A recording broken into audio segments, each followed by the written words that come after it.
JNR టీవీకి స్వాగతం. BC lawyers association సందర్భంగా ఈ రోజు తేదీ 2/11/2025 ఆదివారం బషీర్బాగ్ ప్రెస్ క్లబ్ లో జరిగిన ప్రెస్ మీట్ లో బీసీ లాయర్స్ అసోసియేషన్ అధ్యక్షులు తలకొక్కుల రాజు గారు మాట్లాడుతూ న్యాయ వ్యవస్థలో అన్ని విభాగాల్లో బీసీలకు 42% రిజర్వేషన్లు అమలు చేయాలని BC lawyers association Telangana demand చేస్తుంది. హైకోర్టు, సుప్రీంకోర్టు జడ్జిల నియామకాల్లో బీసీలకు అన్యాయం జరుగుతుందని, అన్ని ప్రధాన శాఖలన్నీ అగ్రకులాలు గుప్పిట్లో పెట్టుకుని ప్రాధాన్యత లేని శాఖలు బీసీలకు కేటాయించడం సరైన కథని తెలంగాణ బీసీ లాయర్స్ అసోసియేషన్ అధ్యక్షుడు తలకొక్కుల రాజు గారు, జనరల్ సెక్రటరీ పొన్నం దేవేందర్ రాజు గౌడ్ మాట్లాడుతూ స్థానిక ఎన్నికలలో 42% బీసీ రిజర్వేషన్లు సుప్రీంకోర్టు, హైకోర్టు తీర్పులను అడ్డు తొలగించి కేంద్ర రాష్ట్ర ప్రభుత్వాలు పార్లమెంట్లో రాజ్యాంగ స్థావన చేసి 42% రిజర్వేషన్లు 9వ షెడ్యూల్డ్ తమిళనాడు తరహాలో చేర్చాలని సూచించారు. ఈ సమావేశంలో బీసీ లాయర్స్ అసోసియేషన్ తరపున రాష్ట్రంలోని బార్ కౌన్సిల్ మెంబర్స్, సుప్రసిద్ధ హైకోర్టు న్యాయవాదులు, జిల్లా కోర్టు అసోసియేషన్ ప్రెసిడెంట్లు, సెక్రటరీలు, మ్యూచువల్ కోఆపరేటివ్ సొసైటీ డైరెక్టర్లు పెద్ద మొత్తంలో పాల్గొని విజయవంతం చేశారు.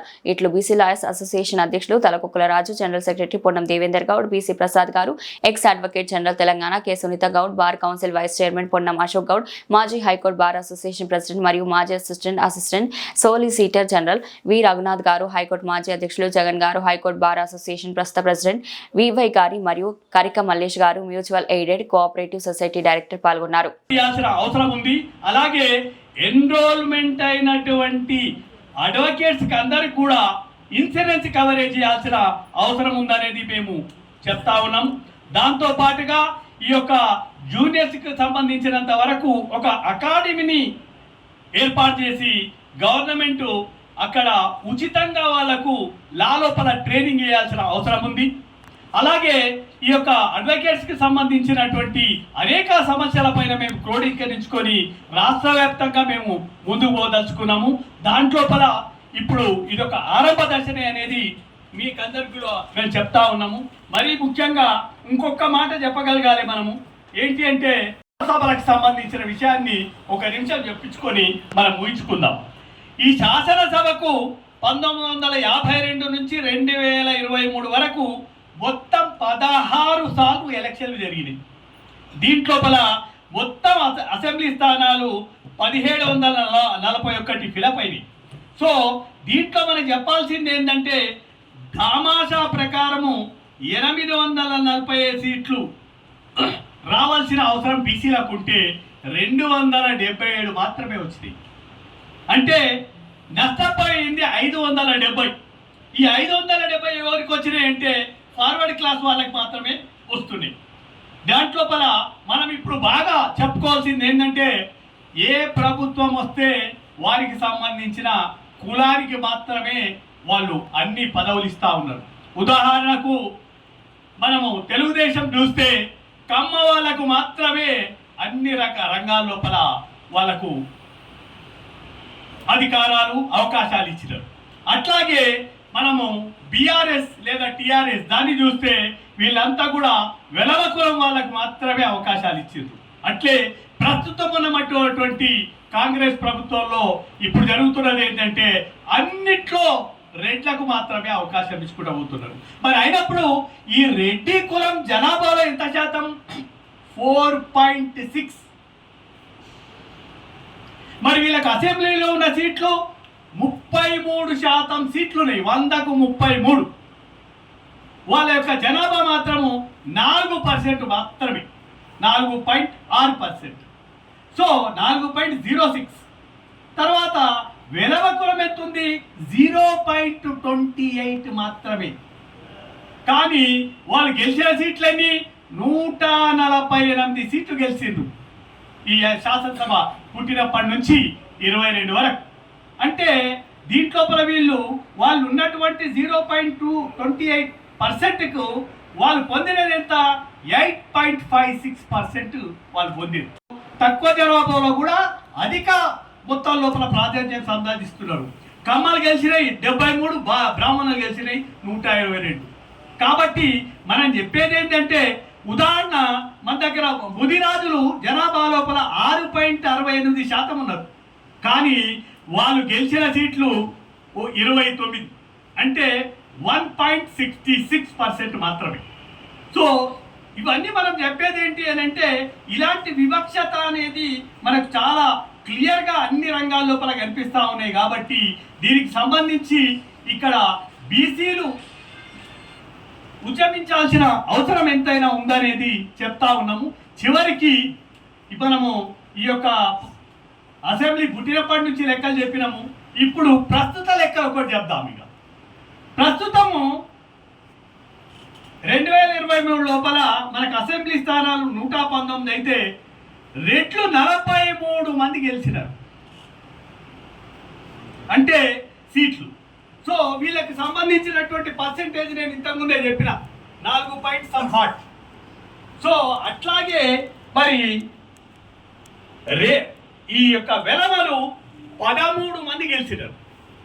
సో అలాగే కమ్మలు 4, బ్రాహ్మణులు 1, వైశ్యులు 1, తర్వాత ఎస్సీలు ఎస్టీలు వాళ్ళ జనాభా నిష్పత్తి ప్రకారం 19, 12, మైనార్టీలు 7, బీసీలు 19 మాత్రమే.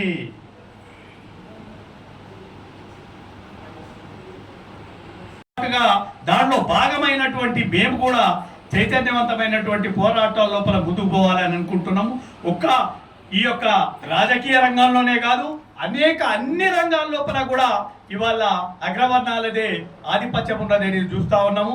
మీరు విద్య లోపల చూడండి, డీమ్డ్ యూనివర్సిటీ లోపల చూడండి, లేకపోతే ఇక్కడ ఉన్నటువంటి హాస్పిటల్స్ చూడండి, లేకపోతే మీకు బంగారు కోట్లు చూడండి, లేకపోతే మీకు దేంట్లో పెట్టుకున్నటువంటి ఆర్థికపరమైనటువంటి వాటి లోపల కూడా అగ్రవర్ణాలే మెయిన్గా ఉంటున్నారు. బీసీలకు సంబంధించినటువంటి వాటా దొరకలేదు కాబట్టి సాంఘిక ఆర్థిక రాజకీయ రంగాల లోపల బీసీలకు మేమెంతో మాకంత అనే ఉద్యమం ఏదైతే నడుస్తుందో దాంట్లో మేము కూడా భుజం ఆనించి ముందుకెళ్తాం. అట్లాగే వాళ్ళకి సంబంధించిన ఉద్యమం లోపల వచ్చే అనేక న్యాయపరమైన చిక్కులను కూడా మేము ఫ్రీగా దాన్ని సాల్వ్ చేసేందుకు మేము ప్రయత్నిస్తాం, దానికి తోడ్పడతామని తెలియజేసుకుంటూ దీనికి సంబంధించినటువంటి ఫర్దర్ కార్యక్రమం ఏదైతే ఉందో దాని గురించి మా యొక్క జనరల్ సెక్రటరీ దేవరాజు గారు, పొన్నం దేవరాజు గారు మాట్లాడతారు. అడక్ కంపెనీ గురించి ఒకసారి చెప్పండి, కంపెనీ మొత్తం చెప్పండి. ఒకసారి అడక్ కంపెనీ గురించి చెప్పండి, పేర్లు అవన్నీ నిమ్మలంగా చెప్పండి. ఇది ఫైనల్ అనేది కాదు. దీనికి ప్రెసిడెంట్గా తలకొక్కుల రాజు, తర్వాత వైస్ ప్రెసిడెంట్గా పూస మల్లేశం గారు, తర్వాత జనరల్ సెక్రటరీగా తలకొక్కుల రాజు, వైస్ ప్రెసిడెంట్ పూస మల్లేశం గారు, general secretary Ponnam Devaraj Goud,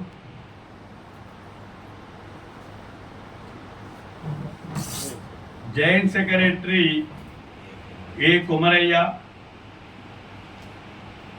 cashier T Rahul, treasurer అంటే క్యాషియర్ ట్రెజరర్ ఏంటో, క్యాషియర్ అంటే ట్రెజరర్ రెండు ఒకటి, T Rahul.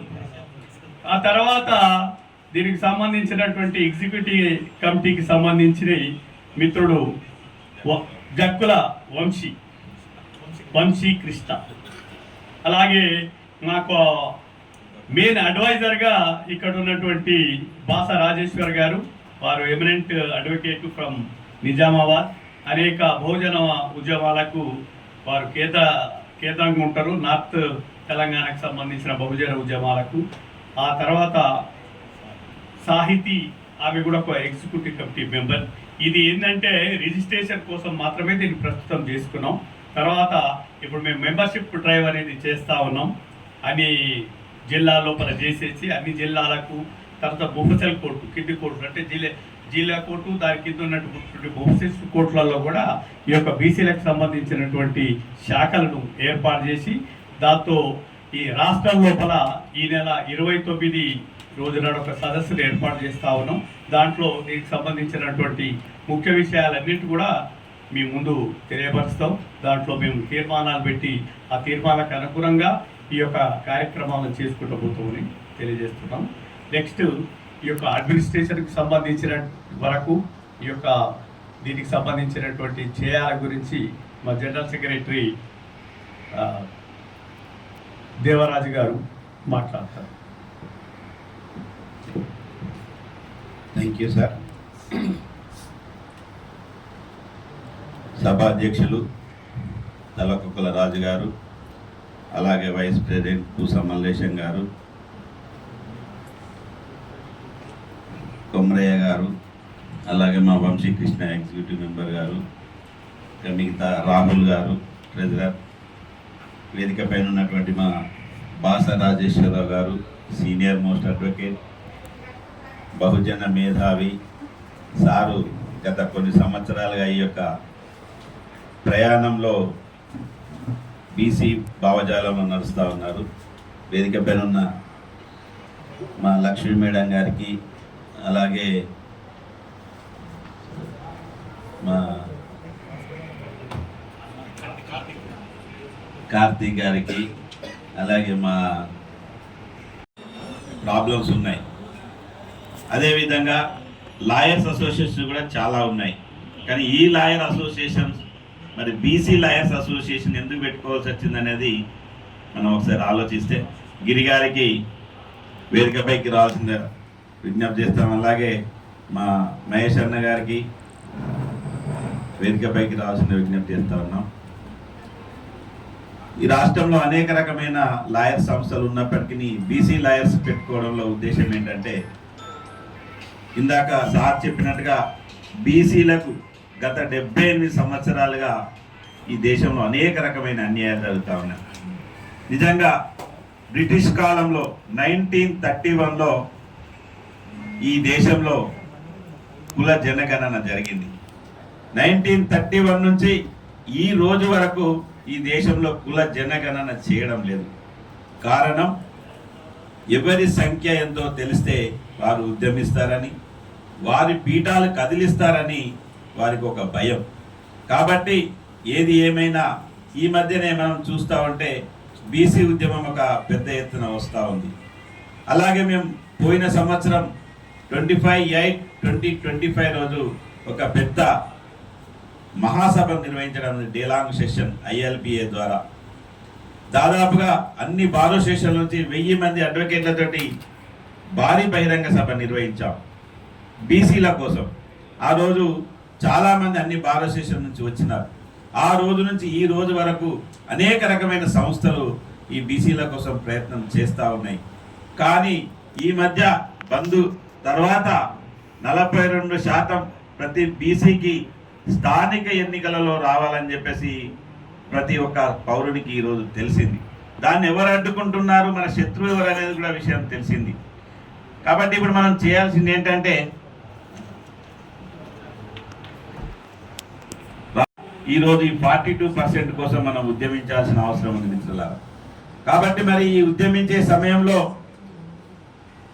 Voice of the people, voice of the victim ఎవరంటే అడ్వకేట్స్.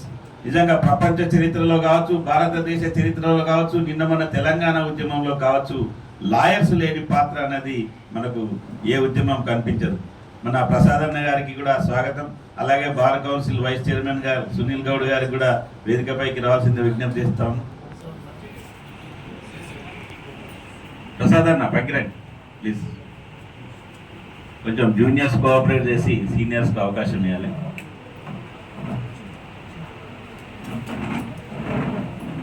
కాబట్టి మనం ఒకటే, మూక్ నాయక్ అంటే నోరు లేని వాడికి నోరు ఎవరంటే న్యాయవాదులు. కాబట్టి ఈరోజు జరుగుతున్నటువంటి అనేక పరిణామాలను మనం రాష్ట్రంలో గమనిస్తే వాటన్నిటికీ మనం చరమగీతం పాడాలంటే ఈ యొక్క ఉద్యమానికి తోడుగా ఉండాలని చెప్పేసి బీసీ లాయర్స్ అసోసియేషన్ మనం ఏర్పాటు చేసుకోవడం జరిగింది మిత్రులారా. ఇందాక మా అధ్యక్షుల వారు చెప్పినట్టుగా ఖచ్చితంగా ఈ యొక్క ఉద్యమంలో మా పాత్ర ఉంటుంది. అలాగే ప్రతి జిల్లాలో ఈ యొక్క కమిటీలు వేసి ప్రతి బీసీ బిడ్డకు ఏ కష్టం వచ్చినా కూడా ఈ బీసీ లాయర్స్ అసోసియేషన్ వాళ్లకు ఎలాంటి పోలీసు నిర్బంధాలు వచ్చినా, కేసుల్లో ఇరుక్కున్నా కూడా సార్ ఇంతకుముందే చెప్పారు, ఉచితంగా వారికి మా యొక్క సహాయ సహకారాలు అందిస్తామని. అలాగే నిజంగా మనం చూసినట్టుంటే 50% క్యాప్ అని ఈ రాష్ట్రంలో ఒక చర్చ నడుస్తూ ఉంది. 50% క్యాప్ దాటద్దు రిజర్వేషన్ అని చెప్పేసి రాజ్యాంగంలో ఎక్కడ కూడా లేదు మిత్రులారా. చాలా మంది ఈ రోజు న్యాయవాదులు మన ఓటు మన వారికే వేసుకోవడం మనం నేర్చుకోవాలి. కాశీరామ్ గారు చెప్పినట్టు ఎంతసేపు ఉద్యమాలు ఇదే కాదు, నీడలో నిలబడి మన వాళ్ళకు మనం ఓటు వేయడం నేర్చుకుంటే ఈ ఉద్యమాలు ఎండలో నిలబడడం కష్టపడడం అవసరం లేదని చెప్పేసి కాశీరామ్ గారు చెప్పినారు. కాబట్టి మనం అటువైపుగా ఓటును మన వారికి వేసుకోవడం, మన వాళ్ళను మన వారికి ఓటు వేసే విధంగా వారిని చైతన్యపరచడం అనేది చాలా ముఖ్య విషయం. దానికోసం మనం అందరం కూడా పోరాటం చేయాలి. రాబోయే రోజుల్లో బీసీ లాయర్స్ అసోసియేషన్ పెద్ద ఎత్తున కార్యక్రమాలు తీసుకొని మరి ప్రతి జిల్లాకు వెళ్ళి కమిటీలు వేసుకొని ఖచ్చితంగా ఈ యొక్క పోరాటంలో మేము ముందుంటాం. రాబోయే రోజుల్లో ఈ బార్ అసోసియేషన్ ప్రెసిడెంట్ సెక్రటరీలు అందరినీ కూడా ఇన్వైట్ చేస్తాం. వాళ్ళందరితో కూడా మేము సమాలోచనలు చేసి ఈ యొక్క ఉద్యమాన్ని ముందుకు ఎట్లా తీసుకుపోవాలన్నా కూడా ఆలోచన చేసి వాళ్ళందరినీ పరిగణలోకి తీసుకొని ముందుకు వెళ్తామని తెలియజేస్తాం. నాకు ఈ అవకాశం ఇచ్చినందుకు మరి అధ్యక్షుల వారికి మిగతా సభ్యులందరికీ కూడా ధన్యవాదాలు తెలియజేస్తాను. Thank you very much.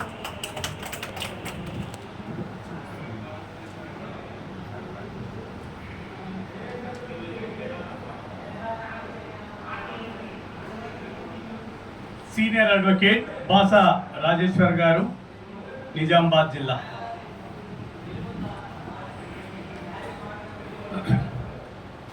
ఈ సమావేశానికి ముఖ్య అతిథిగా వహిస్తున్న మన భారత్ బీసీ అసోసియేషన్ అధ్యక్షులు శ్రీ టి రాజు గారు, తర్వాత ప్రధాన కార్యదర్శి గారు పున్నం దేవరాజు గారు గౌడ్ గారు, అదేవిధంగా బార్ కౌన్సిల్ ఉపాధ్యక్షులు సునీల్ గౌడ్ గారు, తర్వాత బార్ కౌన్సిల్ మెంబర్ మహేష్ గారు, పెద్దలంతా అందరికీ కూడా నమస్కారం. రాజు గారు ఒక మెసేజ్ పెడితే దాన్ని చూసుకొని రావడం జరిగింది నిజామాబాద్ నుండి. బీసీ అసోసియేషన్ ఏర్పాటు చేయడం అనేది ఇప్పుడు ఈ కాలానికి ఈ ప్రస్తుతానికి ఒక మంచి నిర్ణయం. ఈ బీసీ అసోసియేషన్ అనేది కొత్త ఏమి కాదు. గతంలో కూడా 8-9 సంవత్సరాల క్రితం అసోసియేషన్ ఉండే, కానీ ఇప్పుడు అది కనుమరుగైపోయింది. మళ్ళీ మనం రాజుగారి ఆధ్వర్యంలో కూడా అసోసియేషన్ పెట్టడం అనేది ఇది చాలా శుభ పరిణామం అని చెప్పేసి అనుకోవచ్చు. అయితే రాజుగారు మనకు రాజు, వారు గొప్ప రాజే. తర్వాత ఆయన సైన్యాధ్యక్షుడు పున్నం దేవరాజు గారు, వీళ్ళు బలమైన నాయకులే ఉన్నారు, కానీ సైన్యాన్ని సమీకరించుకోవాలి. సరైన సైన్యం లేదు మన దగ్గర. సో నేను చెప్పేది ఏంటంటే, మీరు అన్ని జిల్లాలు పర్యటించండి. ప్రతి జిల్లా పర్యటిస్తే మన సైన్యాన్ని సమీకరించుకోవచ్చు. మీకు బలమైన సైన్యం కావాలి. ఇప్పుడు ఈనాడు ప్రతి జిల్లాకు మీరు ఒక విజిట్ చేసి, అప్పుడు ఈ బీసీ భావజాలం అనేది అడ్వకేట్స్లలో ముఖ్యంగా రావాలి. ప్రతి జిల్లాలో మెజార్టీ బీసీలు అడ్వకేట్స్ ఉన్నారు, కానీ వాళ్ళు అంతా చైతన్యవంతులై ఉండలేరని చెప్పేసి మనం గమనిస్తున్నాం. కాబట్టి మీరు ముఖ్యంగా ప్రతి జిల్లాలో టూర్ చేయండి. అప్పుడు అక్కడ వాళ్ళు మీటింగ్ పెట్టుకుంటారు, అక్కడ మొదలవుతుంది. అసలు బీసీ ఉద్యమానికి మనము సపోర్ట్గా మనం నిలబడుతున్నాం. ఇప్పుడు బీసీ ఉద్యమం అనేది ఒక అడ్వకేట్స్తోనే కాదు మొదలు. వీళ్ళు మేధావి శిక్షణ కాబట్టి వీళ్ళు సరైన గైడెన్స్ ఇస్తారనే ఉద్దేశంతో ఒక బ్రహ్మాండమైన ఒక ఆలోచన వచ్చింది రాజు గారు. దీన్ని తయారు చేయడం చాలా ముఖ్యమే. అయితే అసలు బీసీలు అంతా గ్రామాలలో ఉన్నారు. మరియు వేదిక పైన ఉన్న పెద్దలందరికీ పేరు పేరున, ఇక్కడ మా సొసైటీ డైరెక్టర్స్ కూడా ఉన్నారు, గిరి గారు, మరి మహేష్ గారు, మరియు ప్రసాద్ గారు, వంశీ, పెద్దలందరికీ, అక్క చెల్లెళ్ళందరికీ పేరు పేరున నమస్కారం. చాలా శుభపరిణామం.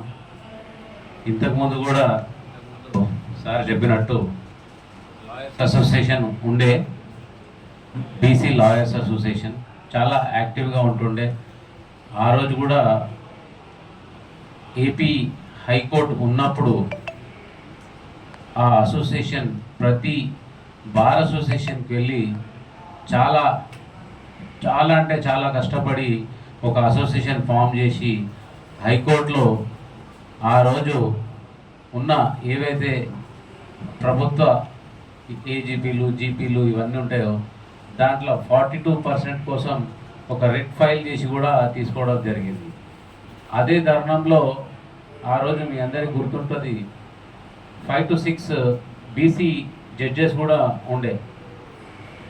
అది మళ్ళీ క్రమేణా మెల్లిమెల్లిగా మనం అందరం తెలంగాణ వస్తే మన ఇంటికి వచ్చేస్తుంది మొత్తం అన్నట్టు ఆ ఉద్యమంలో అందరం మన పాత్ర ఏదో చూపించినాం లాయర్లో.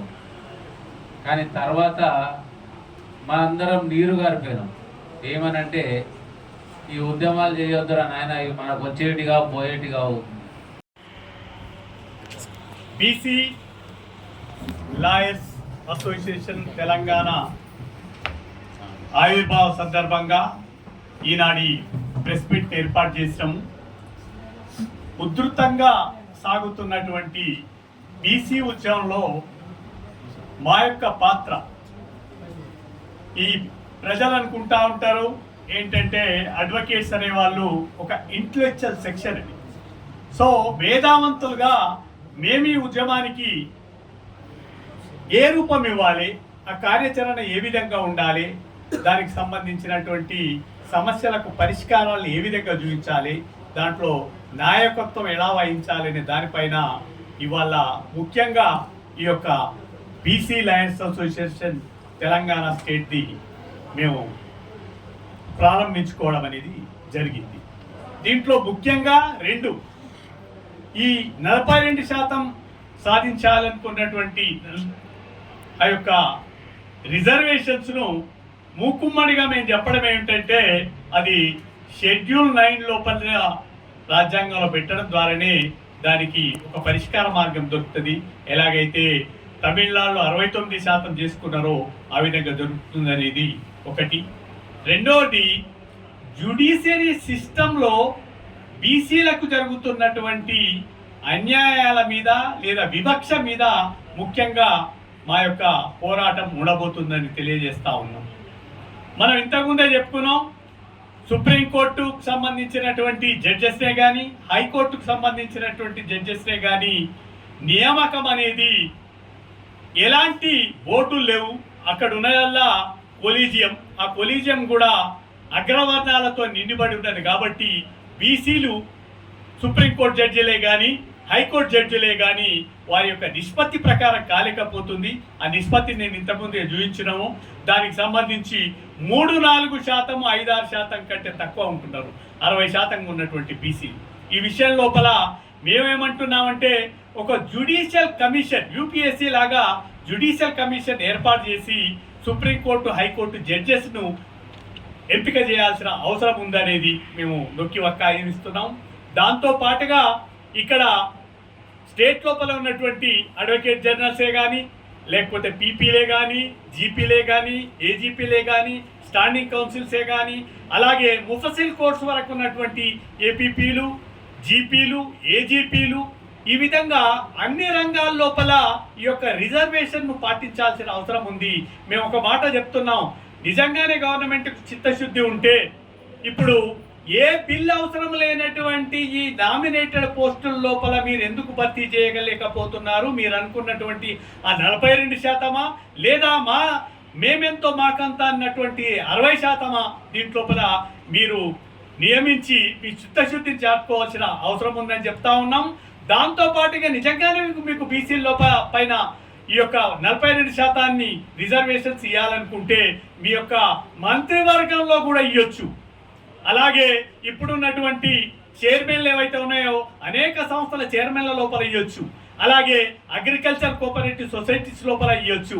ఆ విధంగా అనేక రంగాల లోపల అపాయింటెడ్ పదవులు ఉన్నాయి. కాబట్టి వాటిలో ఇచ్చేందుకు మీకు ఎలాంటి కాంట్రాక్ట్లే కానీ ఆ విధంగానే అనేక రంగాల లోపల చెప్పాలనుకుంటే ఒక 18-20 రంగాలు ఉన్నాయి మన దగ్గర. ఈ 18-20 రంగాల లోపల ఈ రిజర్వేషన్స్ మీరు పాటించగలిగితే నిజంగానే మీరు బీసీలకు న్యాయం చేసిన వాళ్ళు అవుతారు. మీ చిత్తశుద్ధిని మీరు నిరూపించుకోవాలనుకుంటే ఈ టెస్ట్ ఒకటి ఉంది కదా, ఈ టెస్ట్ ముందు నామినేటెడ్ పదవుల లోపల వీళ్ళను అపాయింట్ చేయాల్సిందిగా కోరుతున్నాం. Thank you. తదుపరి ఈ యొక్క ప్రెస్ మీట్కి సంబంధించి టీవై గిరి వేదిక మీద ఉన్నటువంటి వారికి ఇక్కడికి వచ్చినటువంటి అందరికీ కూడా ఐఎన్పిఏ తరఫున ఆహ్వానం పలుకుతున్నాం. ఏదైతే బీసీ యాక్ అనేది ఏర్పడి రేపు 29వ తేదీన మనం ప్రోగ్రాం ఏదైతే ఇస్తుందో దానికి ప్రతి బీసీ అడ్వకేట్కి ఈ విషయం చేరే విధంగా మనం ప్రచారం చేయాల్సినటువంటి అవసరం ఉంది. అలాగే దానికి ప్రతి బీసీ అడ్వకేట్ని మనం గ్యాదర్ చేసుకొని ప్రోగ్రామ్ని సక్సెస్ అయితేనే బీసీ అడ్వకేట్స్ ఏంది అనేటటువంటిది తెలంగాణలో మరొకసారి చూపించాల్సి ఉంది. ఎందుకంటే గతంలో దేవరాజ్ సార్ చెప్పారు, మేము బీసీ అడ్వకేట్స్ని 1000 మందిని గ్యాదర్ చేసి మీటింగ్ పెట్టాం. ఇప్పుడు మరింత ఎక్కువ మందిని మనం గ్యాదర్ చేయాల్సినటువంటి అవసరం ఉంది. ఇంకోటి, బహుజనులు ఏదైతే 98%, 97% ఉన్నటువంటి బహుజనులందరిలో వాటా ఎంత తక్కువ ఉంది అనేటటువంటి దాంట్లో భాగంగానే మా మహిళల వాటా ఇంకా తక్కువ ఉంది. ఈరోజు సుప్రీంకోర్టు వరకు చూసుకుంటే జడ్జెస్లో కానివ్వండి, లేకపోతే ప్రతి పోస్ట్లో కూడా ఈరోజు మహిళల్ని తీసుకురావట్లేదు. కాబట్టి మనం దీంట్లో ప్రత్యేకించి ఈరోజు మహిళలకి ఇంత కోటా ఉండాలి అనేది మన వాయిస్ని తీసుకొని వెళ్తే ప్రప్రథమంగా మనమే ఆ వాయిస్ని తీసుకొని వెళ్ళడం ద్వారా మనం మరింత ముందుకు దీన్ని తీసుకొని వెళ్తాం. కాబట్టి ఆ దిశగా కూడా మనందరం ప్రయత్నం చేయాలని చెప్పి ఆశిస్తున్నాను. ఇంకా ఈ ప్రోగ్రామ్స్ తీసుకునే వెలుగులో మనం బయట అనేకమైనటువంటి బీసీ ఉద్యమాలు జరుగుతున్నటువంటివి ఉన్నాయి. వాళ్ళు చెప్తున్నటువంటి విషయాల్ని తీసుకోవడంతో పాటు వాళ్ళని కూడా కొన్ని సందర్భాల్లో కలుపుకుంటూ ముందుకు వెళ్తేనే మనం ఏదైతే సభ పెట్టుకోవాలనుకుంటున్నామో ఆ సభని సక్సెస్ఫుల్ చేసుకోగలుగుతామని చెప్పి తెలియజేస్తూ ఈ అవకాశం ఇచ్చినటువంటి వేదికకి ధన్యవాదాలు తెలియజేస్తున్నాం. థ్యాంక్ యూ అమ్మా. టీవై గిరి గారు, director mutual aided cooperative society, వారు మాట్లాడతారు. సభాధ్యక్షులు రాజన్న గారికి, ప్రధాన కార్యదర్శి పొన్నం దేవరాజు గారికి, vice chairman ward council Telangana Sunil Goud గారికి, వాసరాజు నిజామాబాద్ అడ్వకేట్ గారికి, ఈ వేదికపై మా సభ్యులందరికీ మా నమస్కారములు. ఈరోజు వాస్తవంగా విభిన్న కులాల ఐక్యత లేని కారణంగానే ఈ పెత్తందారులు ఎవరైతున్నారో, ఈ తక్కువ శాతం ఉన్న వాళ్ళు అనాదిగా, అంటే ఇప్పుడే కాదు, మన స్వతంత్రం వచ్చిన తర్వాత కావచ్చు, అంతకుముందు కూడా కావచ్చు, ఏమై వాళ్ళలో ఎలాంటి వాళ్ళ ఐక్యత చూపిస్తూ మనను మన కుల వృత్తుల విడదీసి మన అంటరాని వాళ్ళుగా మనను ఒక కార్నర్ చేసి పడేసి మన అందరినీ మనలో ఐక్యత దెబ్బతీసి వాళ్ళు ఇన్ని రోజులు ఈ దుర్మార్గమైన పాలనను వాళ్ళు కొనసాగించి అసలు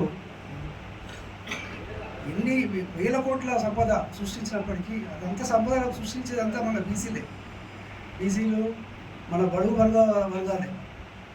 కానీ వాళ్ళు అసలు ఈ ఒక క్రమబద్ధంగా వాళ్ళను మన వారిని ఒక అన్నదాన దృష్టిగా చూసి అసలు ఒక బ్యాంకు సిస్టంగా తీసుకుంటే కానీ పాలకొట్టుల రాజన్న గారికి, మల్లేశన్న గారికి, దేవరాజన్న గారికి, రాహుల్ గారికి, లక్ష్మీదేవి గారికి, జాహ్నవి గారికి, మహేష్ గారికి, మన bar council vice chairman Sunil అన్న గారికి, ప్రసాద్ అన్న గారికి, ఇప్పుడే విచ్చేసిన మల్లేశన్న గారికి, చింతల కృష్ణన్న గారికి, అందరికీ మా ఉద్యమాది వందనాలు తెలియజేస్తున్నాను. ఈరోజు చాలా ఆనందకరమైన విషయం ఏంటంటే బీసీ లాయర్స్ అసోసియేషన్ ఫామ్ చేయడం అనేది. ఈ బీసీ లాయర్స్ అసోసియేషన్ అనేది ఇప్పుడు ఉన్న క్రమంలో చాలా ఇంపార్టెంట్. మనము న్యాయస్థానం ఉంది కాబట్టి ఇప్పటి వరకు బీసీలకు న్యాయం జరిగింది. న్యాయస్థానం ఉంది కాబట్టి మన 2019లో బీసీల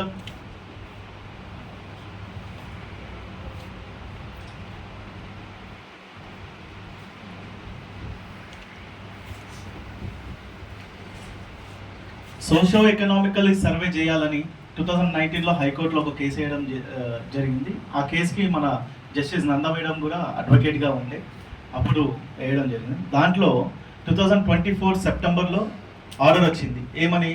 సోషో ఎకనామికల్ సర్వే చేసిన తర్వాతనే మీరు స్థానిక ఎలక్షన్లు అనేది జరపాలని.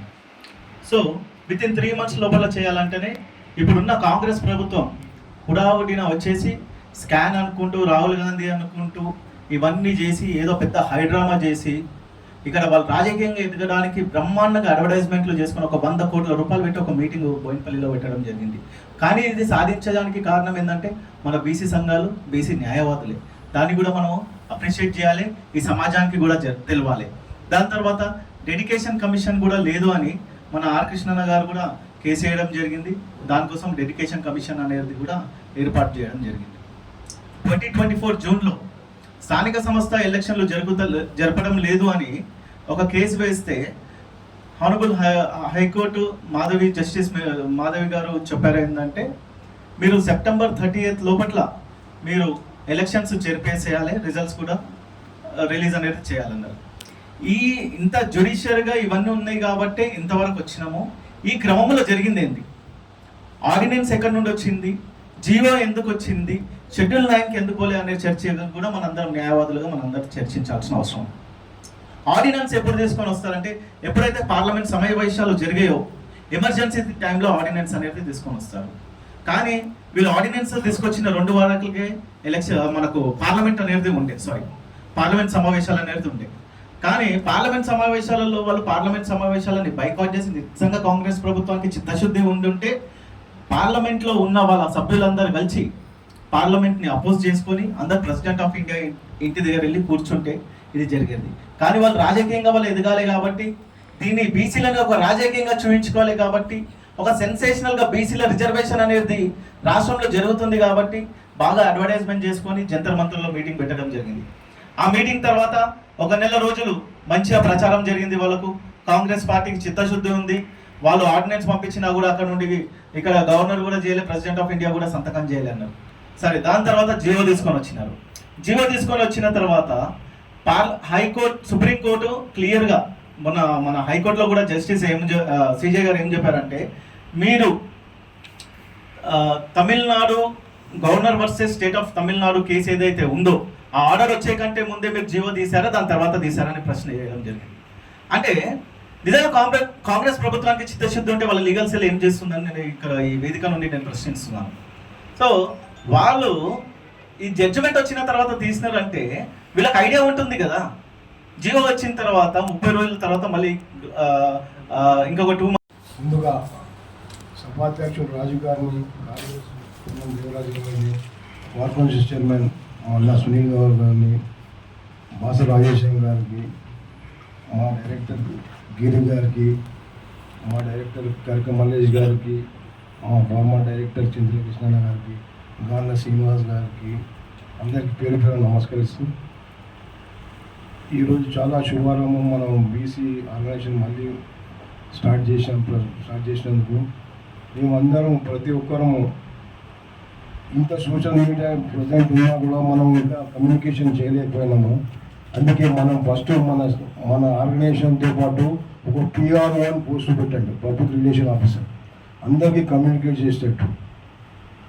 మేము ప్రతి నిమిషం కూడా మేము రెడీగా ఉంటాము. మేము ఆర్గనైజేషన్కు మా అవసరం వచ్చినప్పుడు కమ్యూనికేషన్ చేస్తాము. అందరం అందరికీ అన్ని కేసులు తెలుసు, ఇంద్రసాని కేసు తెలుసు, కాకరే versus state of Thomas versus Kerala తెలుసు, అన్నీ తెలుసు. మన నాయకుడు లీగల్ గురించి మాట్లాడడం కాదు, ఐక్యమత్యంగా మనం అందరం మన సునీల్ గారు అన్నట్టు ప్రజలు బిల్డప్ చేయాలి. మనం ఎంత మెజార్టీ చూపించి ప్రజలు బిల్డప్ చేస్తామో అంత మనం ముందు కోసము అన్ని సీట్లు మనము ఆక్యుపై చేసుకోగలం. ఇదే నా రిక్వెస్ట్ అందరికీ పేరు.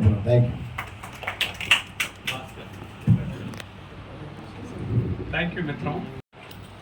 టి రాజు గారికి, జనరల్ సెక్రటరీ దేవరాజు గౌడన్న గారికి, లక్ష్మీ మేడం గారికి, వంశీకృష్ణ జాయింట్ సెక్రటరీ, అన్న యూత్,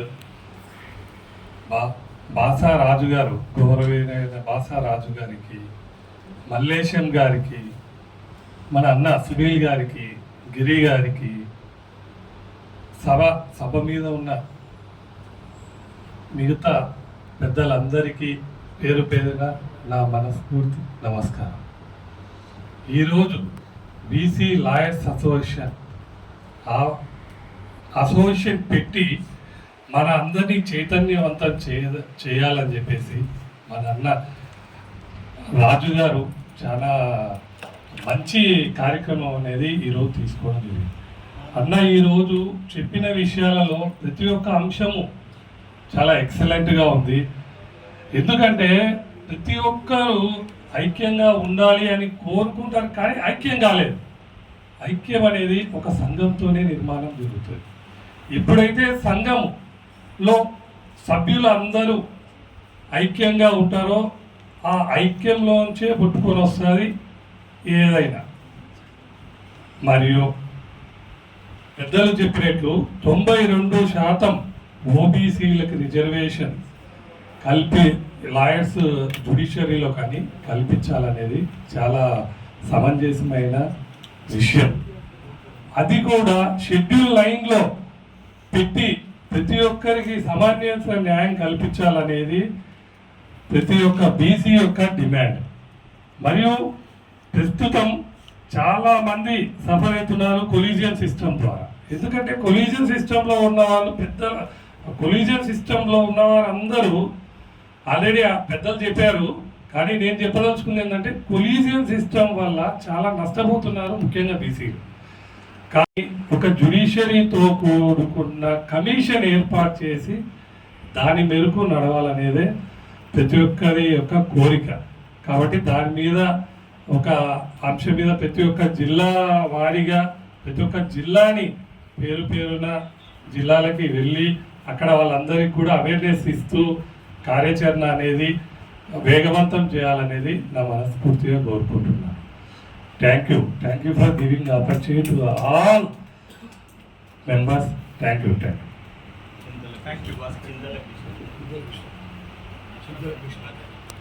పెద్దలు మరియు సభాధ్యక్షులు అందరికీ కూడా పేరున నమస్కారాలు.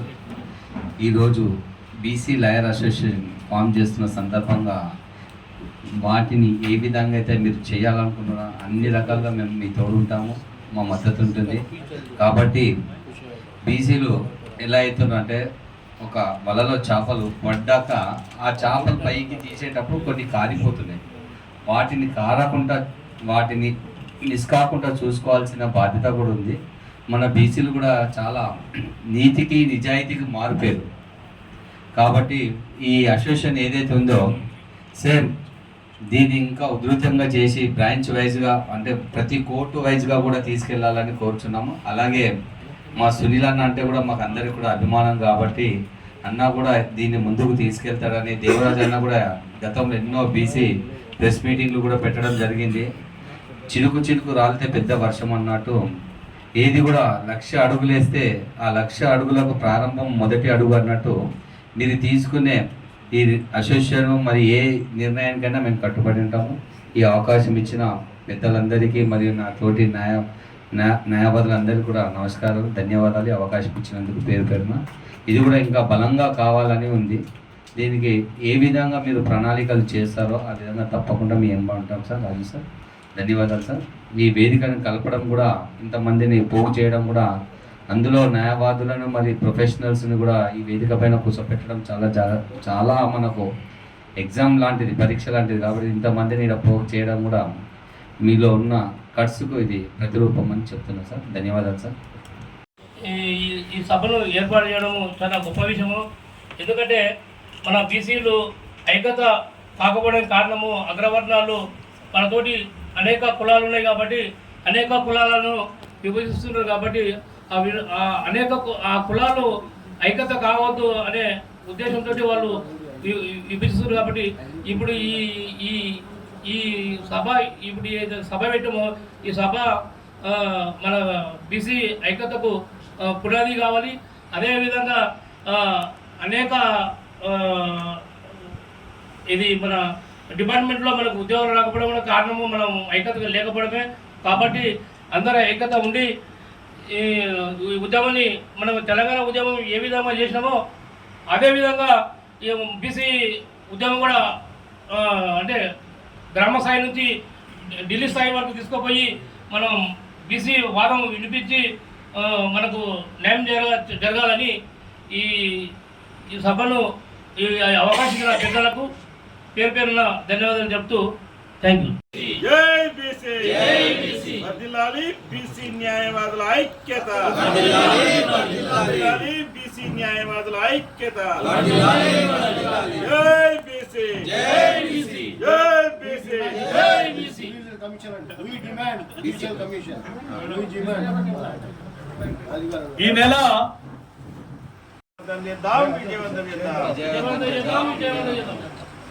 జై బీసీ జై బీసీ జై బీసీ జై బీసీ మేమెంతో మీరెంతో జై బీసీ జై బీసీ.